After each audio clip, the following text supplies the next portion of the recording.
დიახ, ნამდვილად მრევლი დგას გრძელ რიგში, თქვენ კადრში ხედავთ ახლა სამები საკათედრო ტაძრის შესასვლელს, ეს არის ერთი შესასვლელი, მეორე შესასვლელი არის იქით მხარეს და ამ კადრსაც ადევნებთ თქვენ პირდაპირ ეთერში თვალს.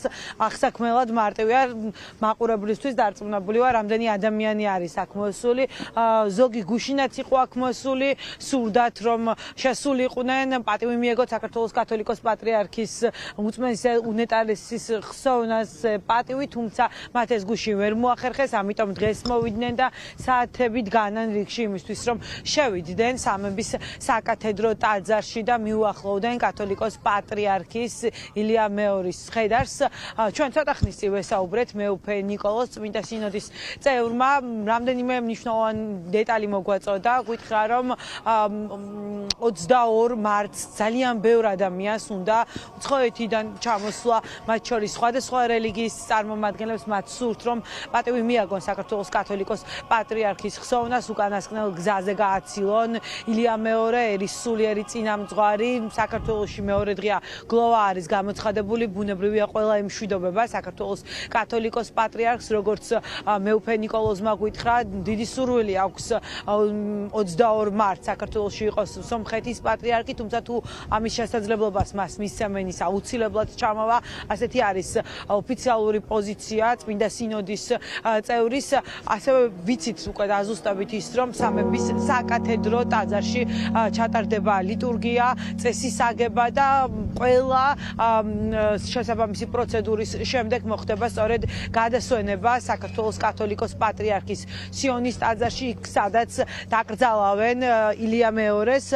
სავარაუდოდ ფეხით მსვლელობა დაანონსდება სწორედ ამ დღეს და მრევლი ერთად გააცილებს უკანასკნელ გზაზე სწორედ საქართველოს კათოლიკოს პატრიარქს. ვინ ჩამოვა ვერ გეტყვით, იმიტომ რომ ჩვენ დაუგზავნეთ მოწვევა ყველა პირველ იერარქს. როგორც წესი და რიგია ის. გარდა ამისა, ჩვენ გვიკავშირდებიან არამართლმადიდებელი ეკლესიებიდან. მაგალითად, სომხეთის პატრიარქს უნდა ჩამოსვლა. ძალიან ახლა ურთიერთობა ჰქონდათ, ერთი ისტორიული ურთიერთობა, მაგრამ იქ სომხეთშია ძალიან სერიოზული არეულობა და პატრიარქს არ უშვებენ ქვეყნიდან და ჩვენ გაუგზავნეთ მოწვევა სპეციალური და თუ გამოუშვებენ ჩამო 78-19 წელი იყო პირველად რომ მე პატრიარქის შესახებ შევიტყვე. ახალი პატრიარქი ყავს. მაშინ უნივერსიტეტში ვსწავლობდი ფიზიკის ფაკულტეტზე და ჩემი ერთი კურსელი, რომელსაც გვდელია, მოვიდა აღთოვანებული უნივერსიტეტში. და მე ვიყავიო სიონშიო. და ახალი პატრიარქის გადაგება მოვისმინეო. და ყველაფერი გავიგე რა თქვა. ესეთი რაღაცა. აი იქიდან დაიწყო ჩემი ურთიერთობა პატრიარქთან და პირველად უკვე როდესაც აი მასთან პირადად შევედი კონტაქტში, ეს იყო ალბათ 98 წელი, უკვე უშუალოდ რომ საუბარი მქონდა მასთან, ეს იყო მისაღები გამოსცა, როდესაც სასულიერო აკადემიაში ვაბარებდი. ძალიან საინტერესო იყო მასთან გამოსცის ჩაბარება. და ამის შემდეგ ესე იგი შეიძლება ითქვას, რომ ალბათ ახლა რომ გადავთვალო უკან, ჩემი ცხოვრების უმეტესი ნაწილი მასთან მაგ გატარებული. ჩვენ არ ვემშვიდობებით პატრიარქს. ჩვენ ჯერ კარგად არც ვიცით ამ პიროვნების სიდიდე და სიდიადე. 93 წლის ასაკში აღესრულა საქართველოს კათოლიკოს პატრიარქი ილია მეორე. 16 მარტს გახდა ის შეუძლოდ, კუჩიდან ძლიერი სისხლდენით შეიყვანეს კავკასიის მედიცინის ცენტრში. სასულიერო პირები გვიყვებიან, რა ინფორმაცია აქვთ მათ პატრიარქის გართულებებთან დაკავშირებით.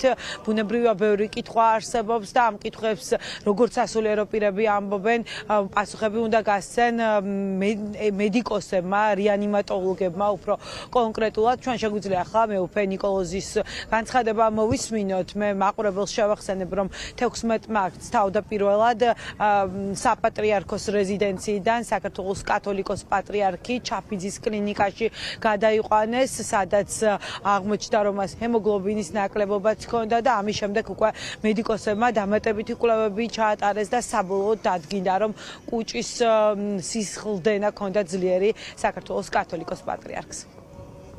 გადაცდა და ეს ისდენა დაიწყო კუჭის, მე ვიკითხე, რა თქმა უნდა დეტალურად გამოვიკითხე ყველაფერი და კუჭის წყლული ჰქონდა და ეს წყლული გაიხსნა. ოღონდ მართალი გითხრათ ეს დიდი შეკითხვაა ძალიან რომ რატო გაიხსნა ეს სრული და ამდენი სისხლი რატო გამოუვიდა ესე იგი აი მოედინებოდა ღვარად ეს სისხლი რა მოხდა რა ვიცი საავადმყოფოში იყო მაშინ როდესაც არა საპატრიარქოში გითხოთ რეანიმატოლოგებს ეგამბავე და ნელა მაგის გამოვიძვეთ პატრიარქი ისეთი დიდი პიროვნება და ის რომ ის არსებობდა და ის რომ მან აი დღემდე მოიყვანა ეს ქვეყანა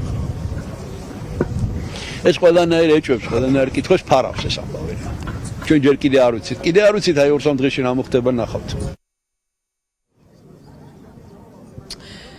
მეუფე ნიკოლოსთან ერთად ბუნებრივია სხვა სასულიერო პირებიც იხსენებენ საქართველოს კათოლიკოს პატრიარქს ილია მეორეს მასთან ერთად გავგზებს სასულიერო პირები ემშვიდობებიან ერის სულიერ წინამძღვარს ყველას თავისი ისტორია აქვს არა მხოლოდ სასულიერო პირებს აქ მყოფ ნებისმიერ ადამიანს ყველას სურს რომ გამოემშვიდობოს კათოლიკოს პატრიარქს და ეს არის ის მთავარი მიზეზი რის გამოც საათობით დგანან მოქალაქეები სამების საკათედრო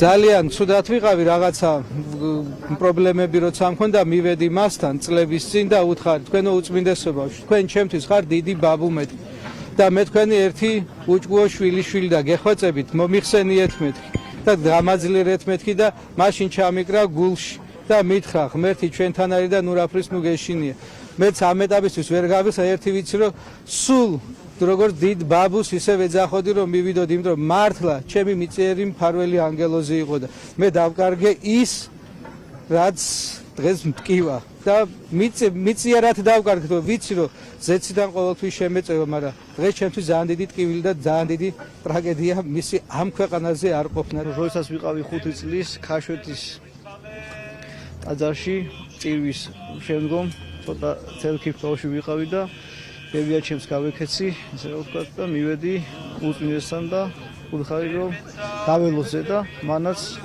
ამობრივი სიყვარულით, ესე რომ ვთქვათ, ამიყვანა ხელში და ესეთი სიტყვები მითხრა რომ გაიზრდები, შენ ჩემთან მოხვალო და მართლაც ასე მოხდა. ჩემთვის იგი იყო მამასავით და გული მტკივა აი ამ ყველაფრის გამო ეპოქალური პიროვნება იყო ჩვენი უწმინესი და უმეტარესი თავად უწმინესის ინიციატივა იყო ჩემს ცხოვრებაში რაც ყველაზე მნიშვნელოვანი მღვდლობა თავად უწმინესმა თქვა რომ მღვდლად უნდა ვეკურთხებინა და ალბათ ეს დღე არის ჩემს ცხოვრებაში განსაკუთრებული და ასევე ერთი წელი იყო თითქმის გასული რომ უცებ ასე დამიძახა ხარების დღესასწაულზე და არქიმანდრიტის წოდება მომანჭა სამების საკათედრო ტაძარში უწყვეტად მიმდინარეობს სამოქალაქო პანაშვიდი 24 საათის განმავლობაში შეუძლიათ მოქალაქეებს მოვიდნენ პატივი მიაგონ საქართველოს კათოლიკოს პატრიარქის ხსოვნას და აღინიშნოს ის ფაქტი რომ ტრანსპორტი უფასოდ იმუშავებს შაბათ-კვირას ასევე რეგიონებიდან მსურველებს ექნებათ შესაძლებლობა ჩამოვიდნენ უფასოდ მოემსახურება მათ საქართველოს რკინიგზაც მე ხედავთ თქვენ და მინდა რომ გვაჩვენოთ მაყურებელს მოქალაქეების რამდენიმე ნაკადი ყველა შესასვლელიდან 3 შესასვლელი აქვს სამების საკათედრო ტაძარს მოქალაქეებს აქვთ შესაძლებლობა შევიდნენ ტაძარში ერთი შესასვლელი არის გამოსასვლელად დატოვებული ცდილობენ აქ მაქსიმალურად ნაკადები გააკონტროლონ იმის გამო რომ რაც შეიძლება დროულად მოხდეს შესვლა მორწმუნეების შიდა პერიმეტრზე სამების მაყურებელს შევახსენებ რომ სამების საკათედრო ტაძარი განსაკუთრებულად უყვარდა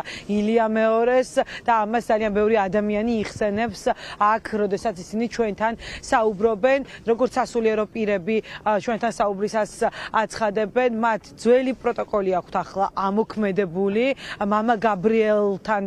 მამა გაბრიელის ცხედარი, როდესაც გადმოსვენებული იყო სამების საკათედრო ტაძარში და ვინც ნამყოფია, სწორედ ანალოგიური პროტოკოლით ხდება ახლა ხალხის მასის გაკონტროლება სამების საკათედრო ტაძარშიც.